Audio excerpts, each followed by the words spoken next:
Hey, what's going on, folks? How you doing? Happy Friday to you.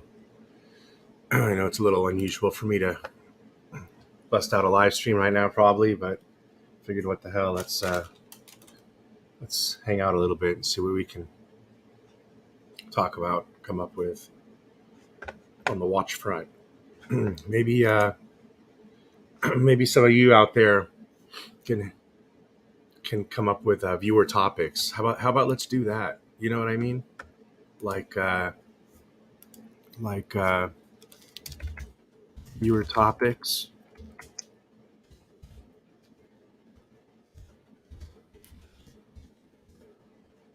Yeah.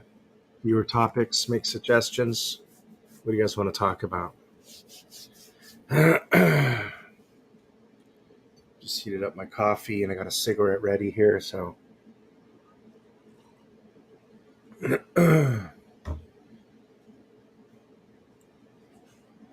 do you guys got going on? It's Memorial weekend here in the United States. We have a 3-day weekend if you're one that's inclined to work.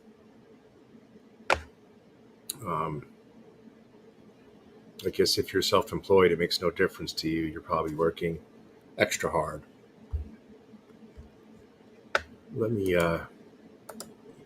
pull up my favorite watch site company, European watch company. You guys should give me a free watch for talking about you so much, because I love you so much, more so. But yeah. So we'll take a look and see what. And I threw up the link up there. I won't let anybody join, but I might let anybody join. And Clivers, you're probably not working today. You might not be working today. Hop on if you want to hop on. What's up, Meatball? Welcome. Don't reckon ever seen you here before. And this is a luxury watch channel. We talk about luxury watches, and then I occasionally stream about non-fungible tokens, mostly sports NFTs in the digital world. I own about $100,000 worth of some of those, or somewhere about that. Probably used to be worth a lot more. Now they're probably worth even a lot less than what I'm thinking, probably. Who knows? The world has dumped assets of all sorts.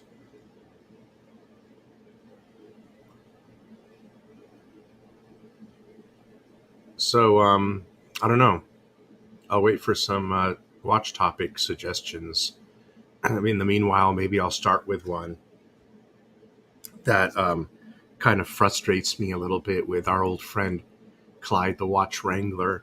Anytime I bring up the notion of collectibility when it comes to luxury watches, my friend flips out. What's with that? What is with that? Why does he flip out when I inquire about a watch's collectibility, or I want to suggest that the Falcon dial Rolex might be my premier pick over a yellow cased or a rose gold cased Yachtmaster, being that it's a Falcon dial, and I feel that there'd be more collectability in that, other than the fact that you can't not like the three of them. It'd be hard to dislike any of those watches. So, you know, I always like the little special in there. You'll always see the yellow gold or rose gold Yachtmaster, but um, the Falcon Stone dial. I mean, I don't know. How long will they run with that? You know, you see the yellow gold and the rose gold case in a plethora of other watches. The Falcon dial is something a little special. You know, nowadays companies don't do special anymore. Um, well, there's big dollar special. I mean, I guess if you could afford to go to Jacob and Company, Jacob himself will, you know, take you home to his wife and dinner so you can buy a watch from him. You know, um,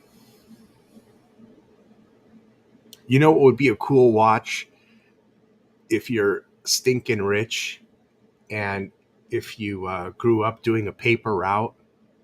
Have Jacob and Company make you a newspaper boy watch where it's got a bunch of houses and businesses around the block, and got a little paper boy throwing bags at 1 o'clock. At 2 o'clock he throws two. At 3 o'clock he throws three newspapers. Wouldn't that be cool? On Sunday he pulls out a Sunday Times, tosses that up along somehow. They could do something pretty cool like that.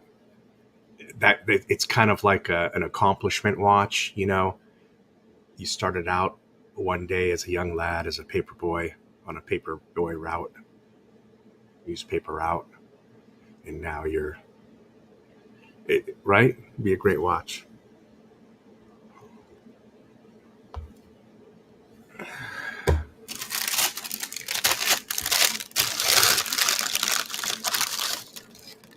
Got me a donut, but I'm not even hungry.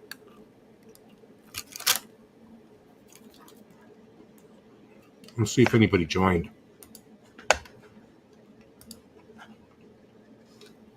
Underachieving watch collector, what's up? Nature boy, what's up, buddy? What's going on? I'm very limited on what I can do with my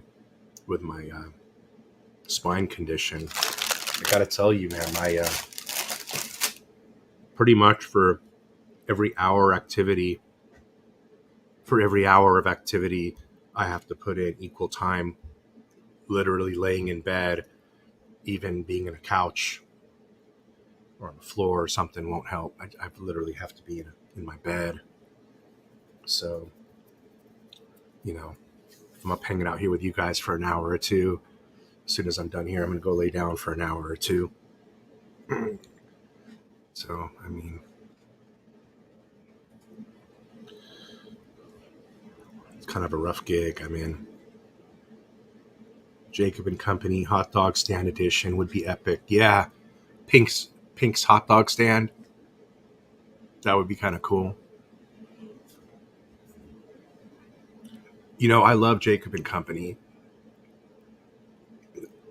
I can That's a watch brand that I know I'll never own because I'll never be able to come close to touching one of them suckers, price wise. At least I think. I know they have a lower end um, line. They do have a lower end line. I do know that, but it isn't a line that you or I would be interested in. It's a different kind of watch. It looks more like a Hublot style. But for the custom watches we like that they make, I think they're kind of in the Richard Mille category.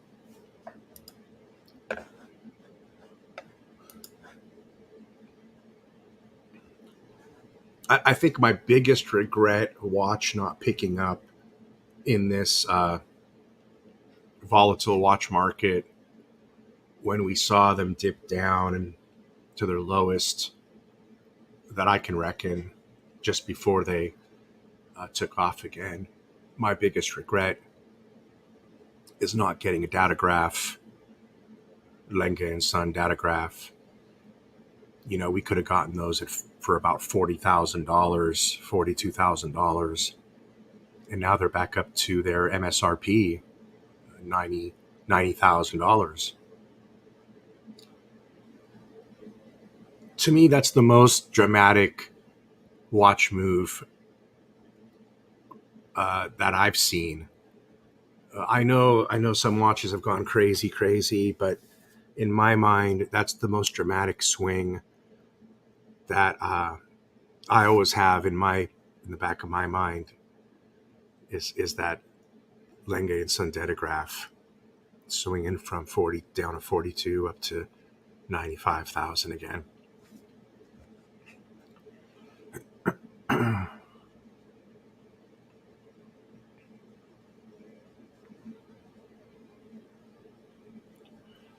Patek Philippe's has come out with a lot of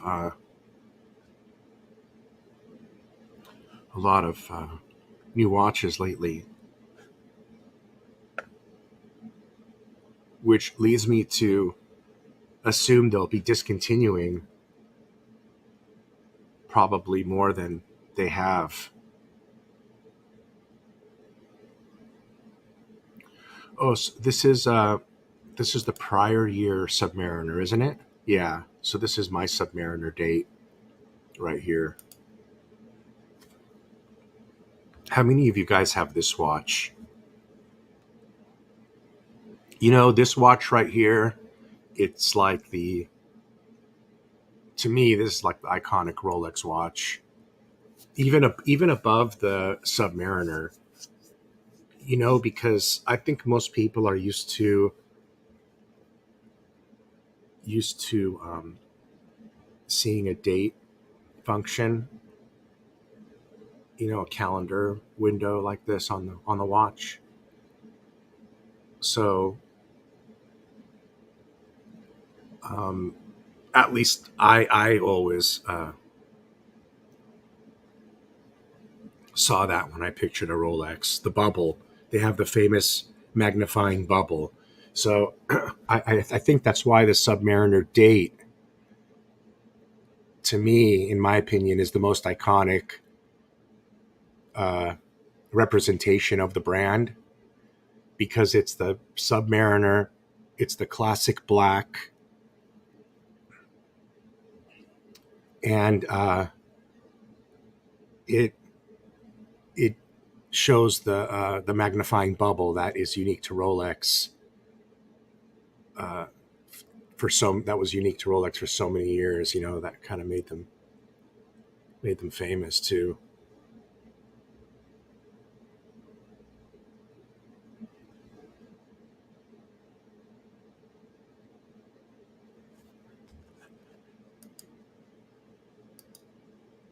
I remember when I was trying to sell this watch to everybody for $9,000 just after I had it serviced.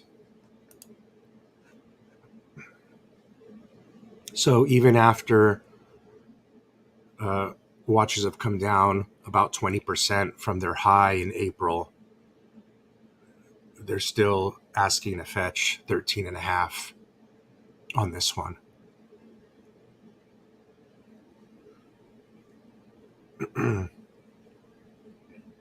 So that's great.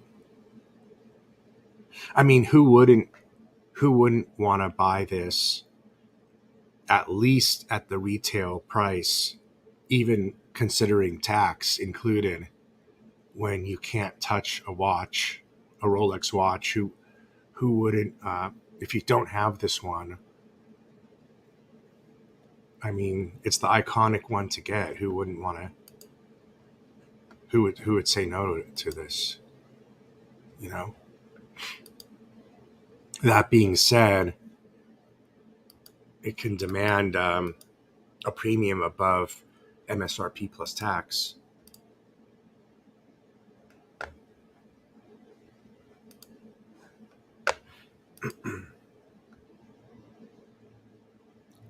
Oh, did they? Oh, they literally just updated this right now while we were speaking. Look at how cool is that? They literally just updated this. That happened one of the last times we were on here.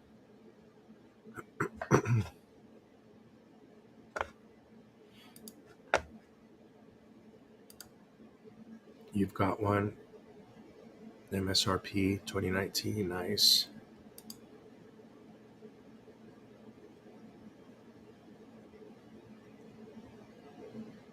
Yeah. Well, for me, it's been,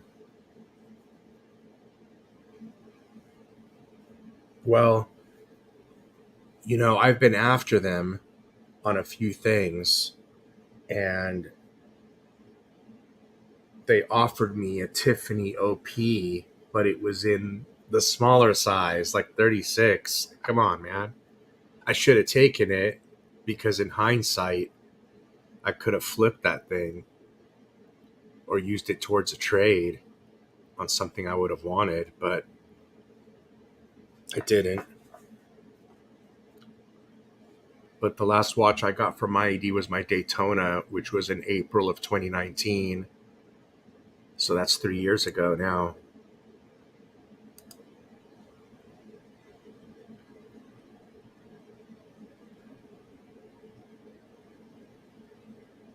$5,700.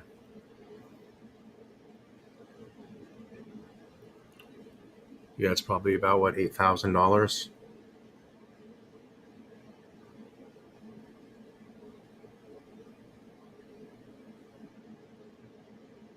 9,000. Yeah, mine was 90 9,800 out the door with sales tax. I think 9,850, 9,850, I believe, in 2012.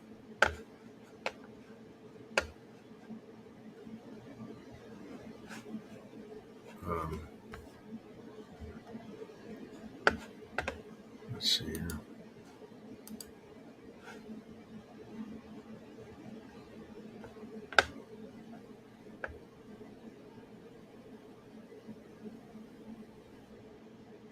I'm happy that the two-tone bluesies are going for a pretty penny.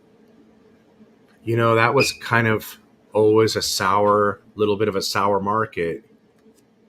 Even a few years ago when watch prices were high, if I looked up my two-tone bluesy, it didn't look like it would fetch much more than I would pay for it because we you pay kind of a lot for that when you're buying it MSRP, especially with diamonds on it. So I'm kind of pleased that that whole style of watch pushed up.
Let's see what else.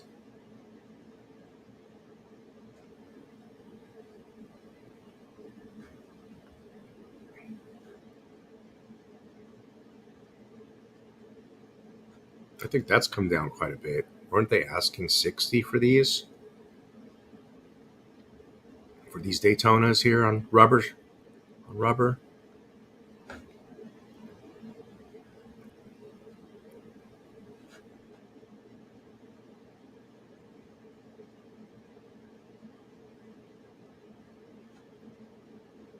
38.5. Now they're asking for the Daytona. So that's a whole $10,000 less than the top.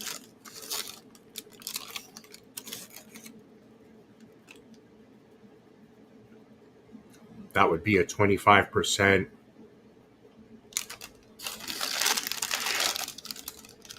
75%, 25% slide from the top, which looks like that's pretty much sort of across the board, except like Bud and I were talking about, maybe not on AP. AP kind of held their value a little bit more, I guess.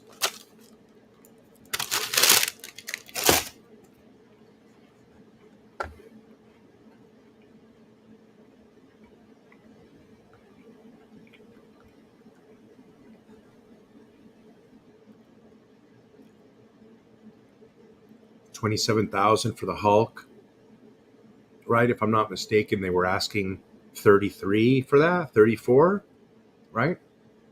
At the top.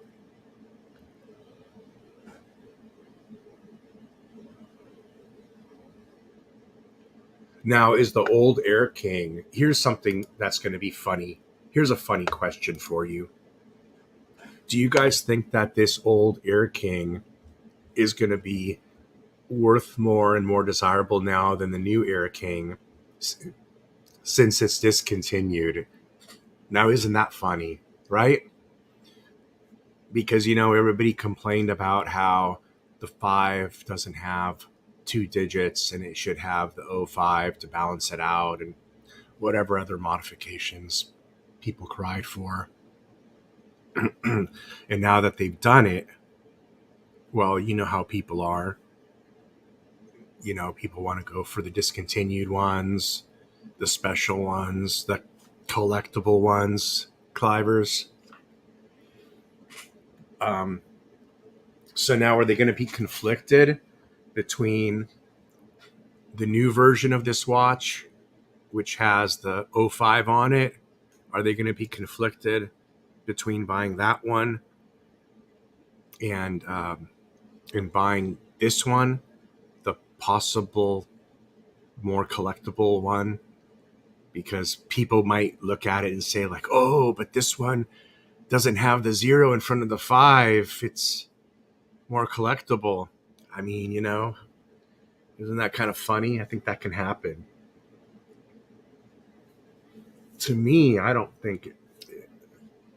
didn't have a preference either way.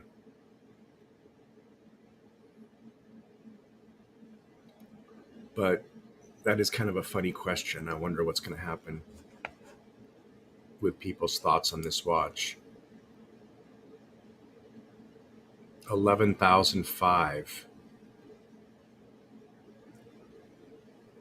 Well, this is basically the last year they made them. Or no, they probably made them in 2021 as well. This is at the cutoff, though.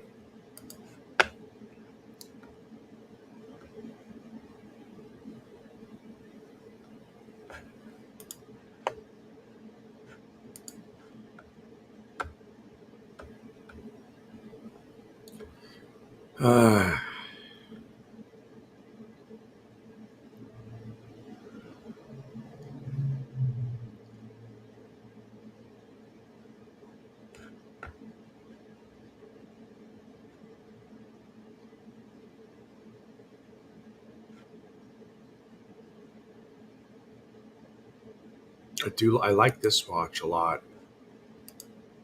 I do like this one.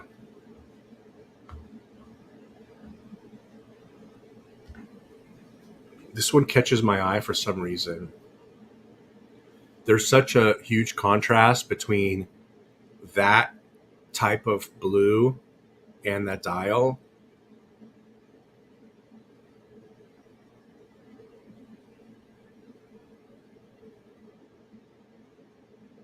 I like this one a lot.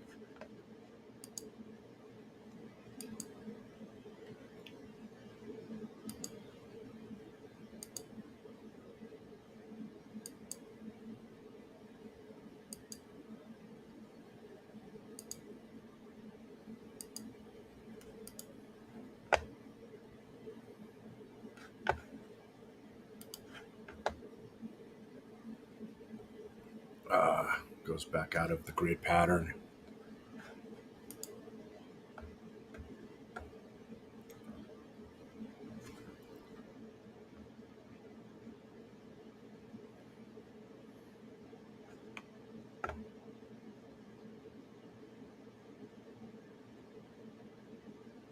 There's an old Daytona 32.5.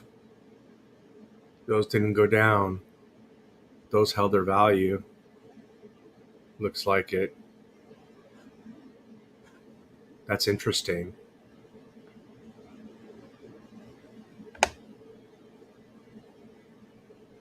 That goes back to what I've always said. Remember how I talked about when all the watch prices go up because the high tide raises all boats. But do you remember how I always preached about how when all the watch prices go up, and that one day when they come down, and as they come down, I said that the watches that have history, the watches that have collectibility, the watches that have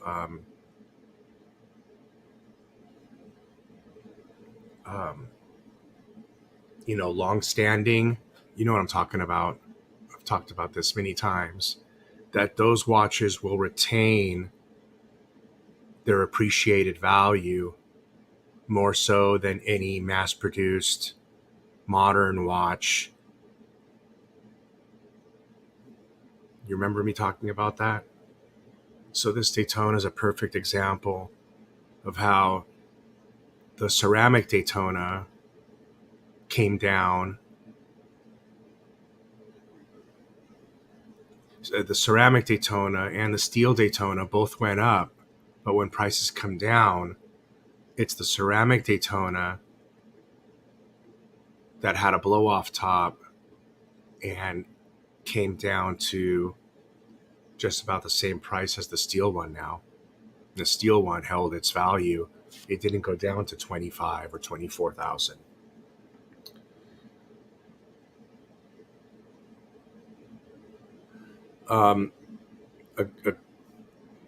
Another example might be with a Patek Philippe. You know, if you look at a Patek Philippe like a 3940, right? A watch that has history, collectability.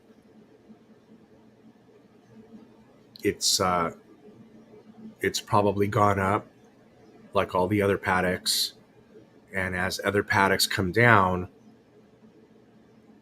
3940 won't come down as much.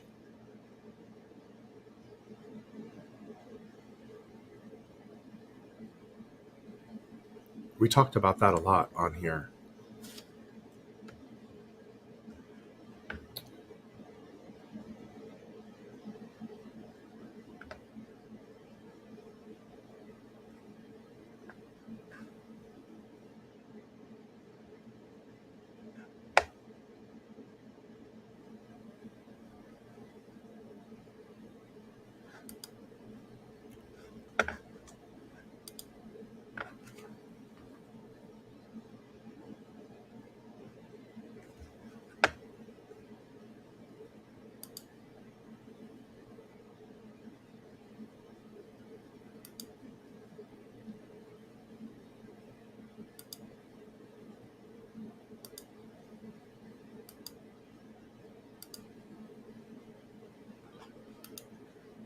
.42 millimeter for these Royal Oaks offshores.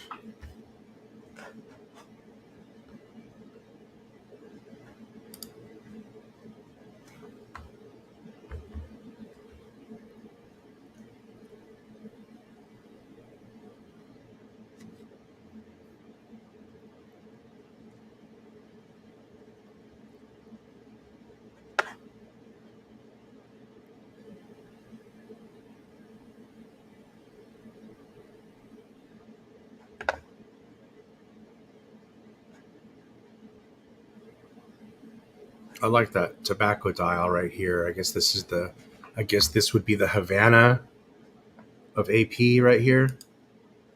This would probably be their Havana.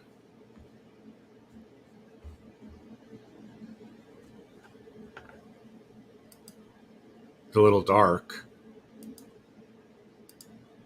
Might have been nicer if they softened it up a little bit. It is a little dark.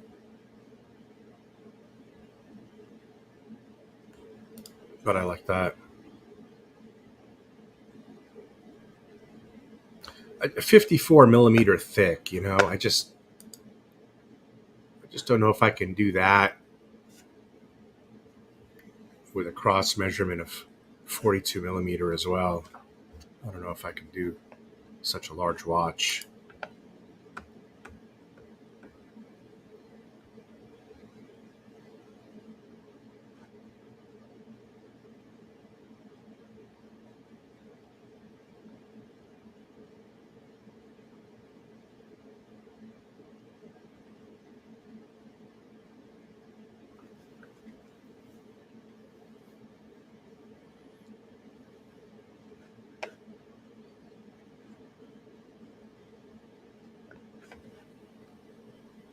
Interesting. There aren't many Patek Philippe's in this bunch here.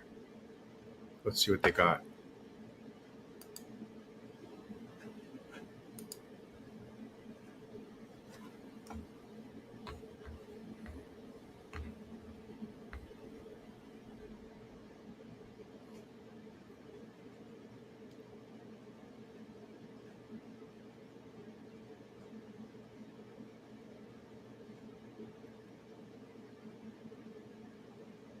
You know, that's a pretty watch right here.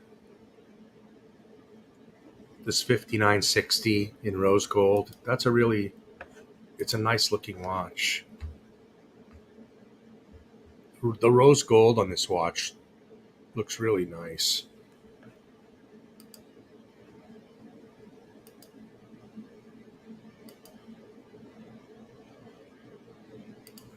I think this is the one Bud was texting me yesterday. They offered him this one.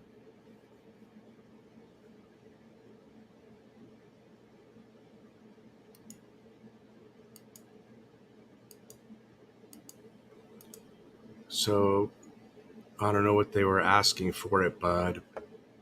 But over here they're asking 56,000, 56,500. But it's dated 2009. It's dated 2009.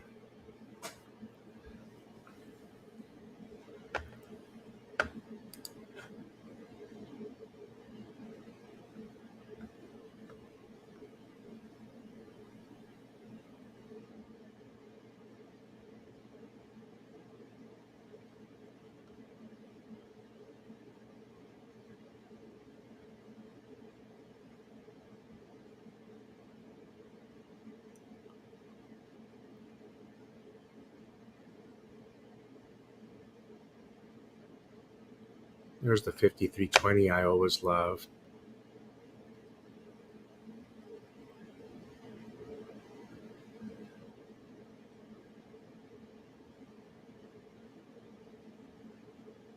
And the black version of the 5960,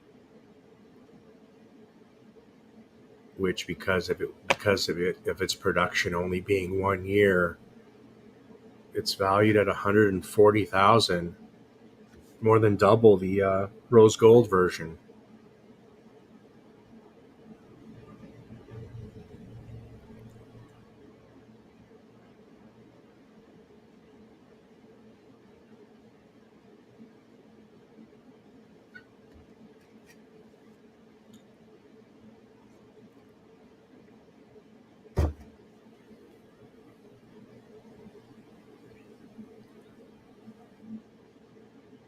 Oh man, the Ellen Degeneres.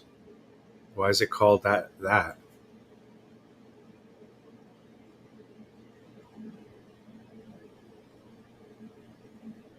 Oh, she actually owned this watch. This is her actual watch. No? I mean, That would lower the value of the watch, not increase the value. Let's see what it says. This watch was purchased new by comedian and avid watch collector Ellen Degeneres, who had the case and bracelet completely brush finished, giving the watch an amazing and unique look. Oh, she had all the polish taken off it, huh? Look at that. Let's take a look at it. This is interesting. So she ruined the watch, essentially.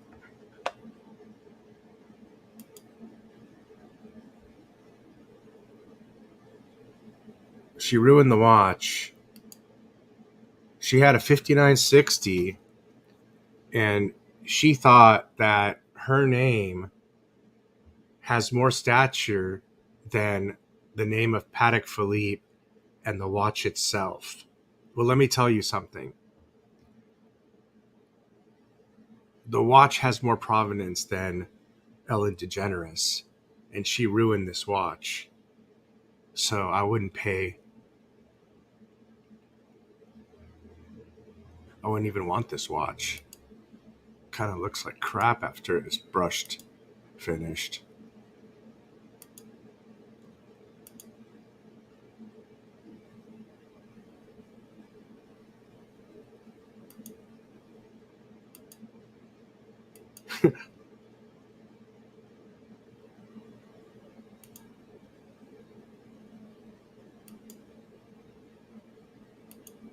No, thank you. That's interesting, though.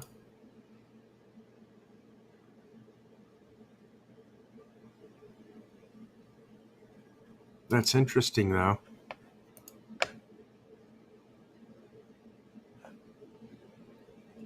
So they actually are selling it for less than a polished 5960, right? Because they're asking 139, and there's one here for 139. So, if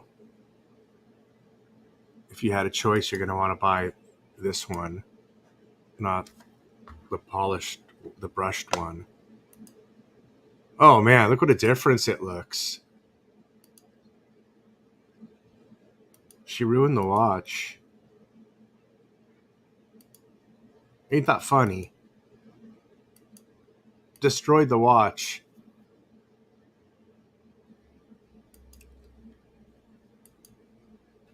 I mean, they'll be lucky to get $30,000 for that thing, to be honest.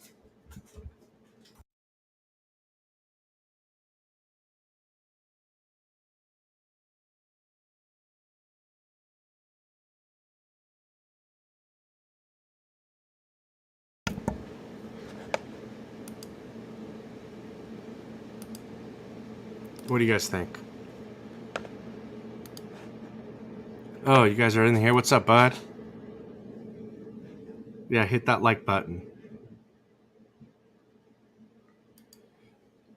Your squale has more prominence than Ellen DeGeneres. The new Air King case is fabulous. Right. That's what I hear. The old Air King doesn't seem very desirable. The new one has around a 1-year wait in the United Kingdom. I got you, Nature Boy.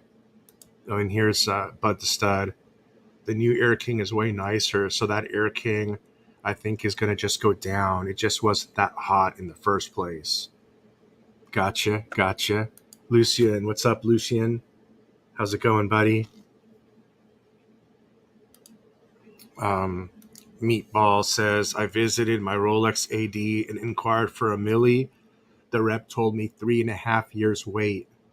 Should I just go for a JLC Geophysic old new stock or wait for the milli?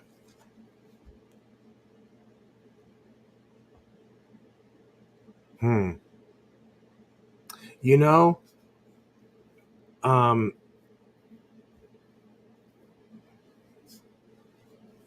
that really depends on what you have in your collection right now. Because you know me, I've been waiting for 3 years for watches. I I'm one of those people that doesn't have a problem with it necessarily, unless they return my deposit and tell me to kick dirt like Turno did. But otherwise, if there's a watch I really want over another one, like if you really do want the Millie, 30% more preference than the JLC, and if you've got a, a watch collection that's going to hold you over until then, I would wait. It makes that watch that much more exciting when you get it. There's also a possibility that within that 3.5 years, even as soon as a year from now, that prices come down to where you might be able to buy one in the secondary market um, for retail plus tax. That's always a possibility. I mean, right? They've already come down 25%. So I would say that it comes down to what you really want. I would hold out if you really want one over the other, you know.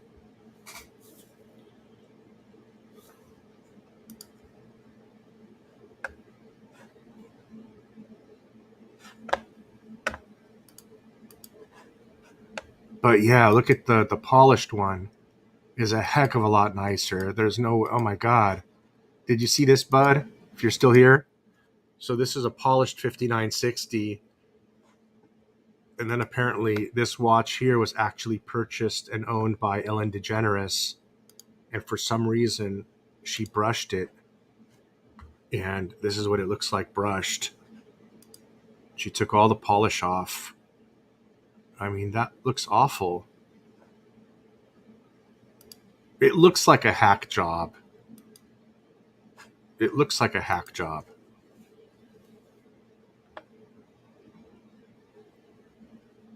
She must have scratched it enough.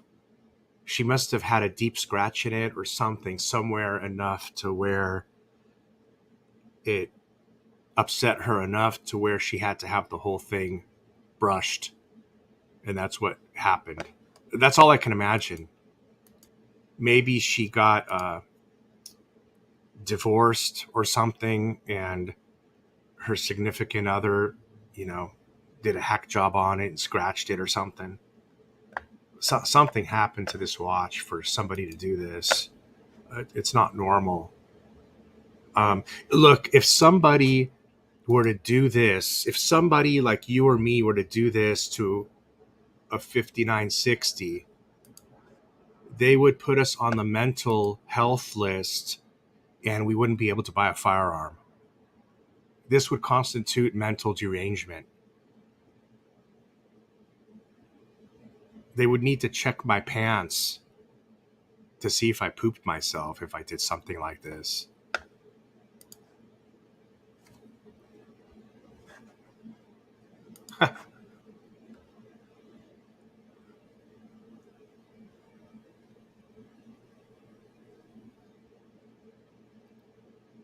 That's interesting, though, that they have her watch. I mean, I wonder if this is, if she's, if you're the next owner, or are you buying it from an intermediary party besides EWC? You know what I mean? Are you? Was it last to touch her wrist? I'm sure somebody at EWC put it on, but that aside, did this watch come directly from her collection right now? Or did somebody else own it for a year or two and then it came this way? Like, did they buy it directly from her? If they did, I'd want the receipt. And I mean, I guess I wouldn't care how much money they're making off me, because you're going to know that they probably bought it for half price or whatever. But because of who they bought it from, I would want to make a deal with them. Like, after I bought it, I would want them to provide me the receipt of the transaction between her, to just further prove it. It would just add more provenance to the watch, I think. Wouldn't you agree? The more the better, right? The more the better.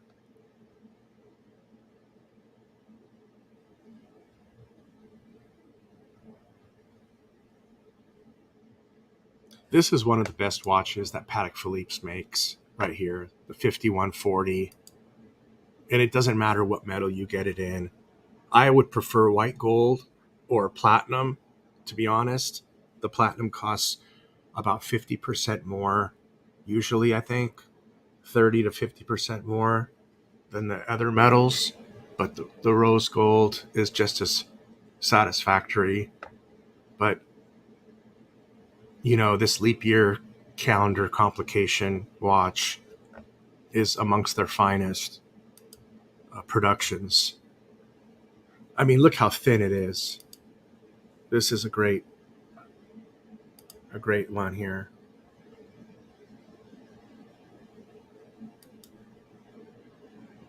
And I think they usually come with a solid case or the glass case, so you can flip it, whatever you want to do.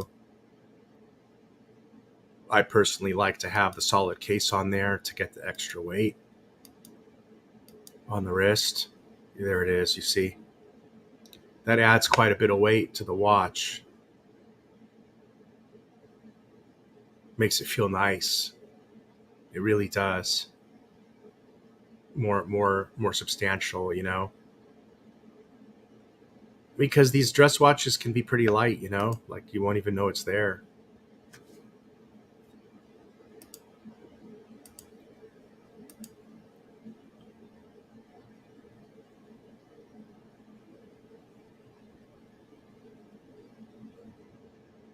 That's a fine watch. Beautiful. I'm going to leave this one up on the screen a second.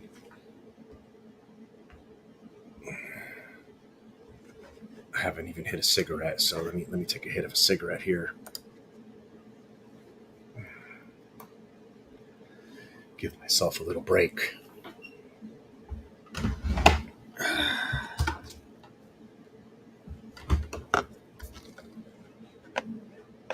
You guys were a little chatty, and then nobody decided to speak again, huh?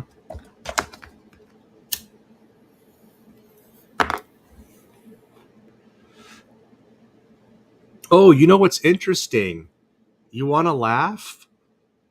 I just realized the Ellen Degeneres show got canceled, or she retired. I'm not sure which one, but I know the show ended last Thursday. I just remember seeing that on the news ticker when I was watching the school shooting information. On the bottom of the news ticker, it said the Ellen DeGeneres show, her last show was last Thursday. So is she that strapped for cash that she's got to sell her watches like right into her retirement or something? She's got to reassess her financial situation. That's kind of interesting, actually.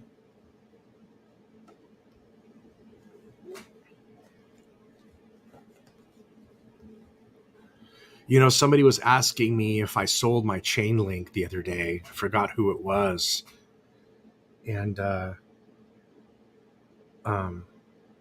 did, but it isn't that I wanted to. And I'm trying to figure out if I'm going to buy it all back again. So, the reason I got rid of it was because I got scared of Coinbase, the platform of Coinbase. They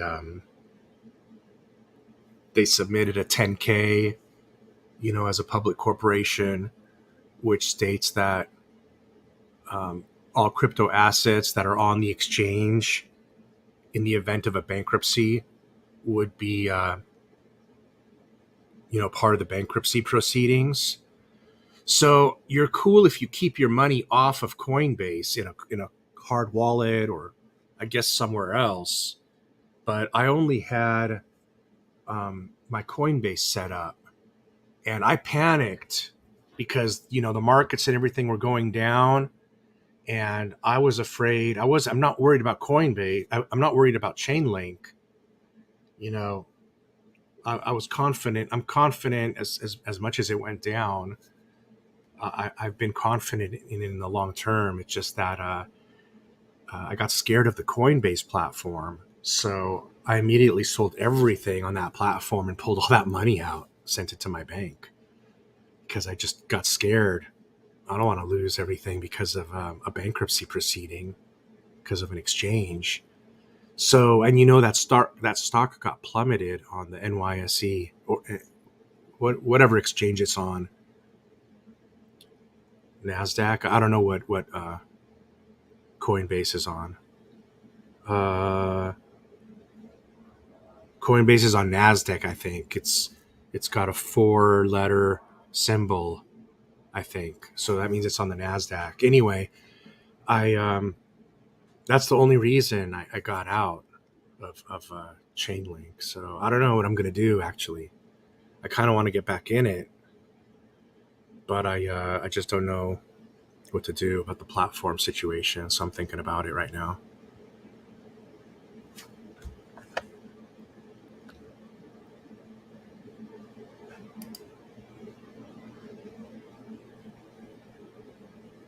Do you believe there's really a wait list for most people at Rolex ADs, or is it a polite f off? Um,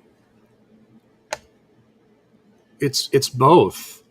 I mean, I think if we're not, I think if you're being told this, and at some point you get watches, then there really is a wait list. Like our friend Bud the Stud, he really gets on these wait lists, and he really gets them. Um, and I suppose I've been on wait lists for 2.5 years or whatever, and to me it seems like it's an f off, a polite f off, I guess. So I think it's a combination of both, Nature Boy. And I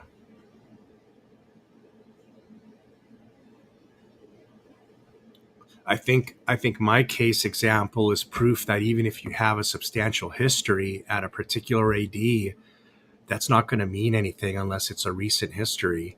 So I've got a history of buying 7 watches, 7 Rolexes, I guess, at my AD, at the same AD, which proved that I was fancy back then. But because I haven't bought anything at all from that AD in 3 years, um, I'm not such a fancy guy anymore. So, so I think they don't pay me any homage.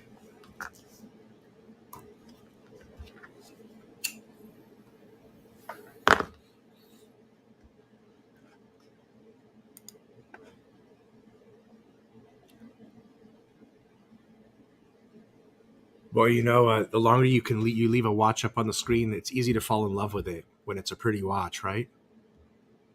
The watch that's up on the screen right now is, I'd say it's amongst the tops of the top to select from. Beauty. Imagine the different strap combinations you could throw on with this too. If you wanted to change up on the straps, you can do a lot of things here with the strap.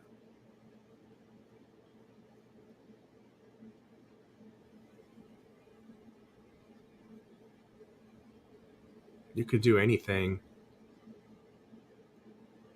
You can get pretty fancy.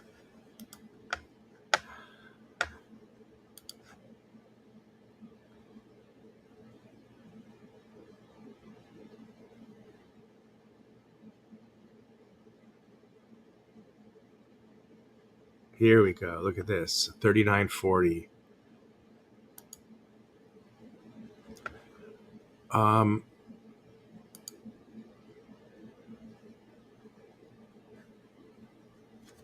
that's what I'm talking about. That's what I'm talking about.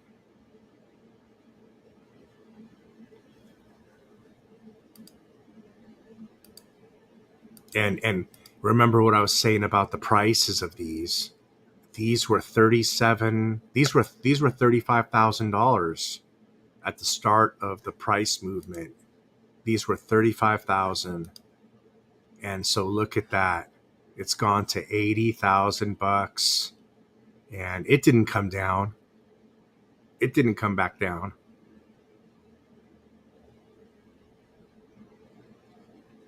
So it's just like I said, all of the old collectible watches came up, held their value, and the overinflated bubble watches, all the modern produced, all of the watches that won't produce patina in the future, those are all the watches that won't hold their value. You get what I mean? It's the watches that will have aging factors. In my opinion, the watches that have aging factors, in addition to what we know they've been, like a 3940. We know what a 3940 is, right? We know how special it is. But when you get into the modern watches, like a ceramic Daytona, a ceramic Hulk, a ceramic Batman, going forward in the future, because they're made so well and they're made with nothing to patina, the only thing that can happen to those watches is you can scratch them, which is not a desirable feature. I mean, those watches aren't going to develop any differentiating factors amongst each other in the future. Does that make sense? In 20 years, all the Hulks, they're all going to look the same. They're all going to be valued the same. Hence, they're all going to help keep each other's value down because of that reason. Whereas a watch like a 3940 or maybe an older Rolex that's going to patina or wear, now you have a whole lot of them that they're all going to be in varied conditions. You might have the same number of them out there in the marketplace as a Hulk, but the fact of the matter is, only 15% of them are in mint 10, unworn, right? Another 15% are going to be unpolished, in desirable condition. And you know what I mean, right? So the lot slims down. And I think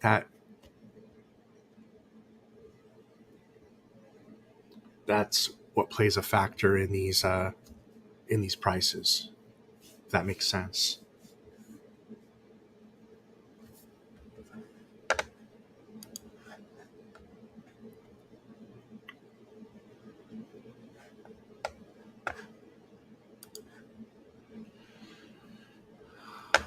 Well, I think I'm going to wind this up.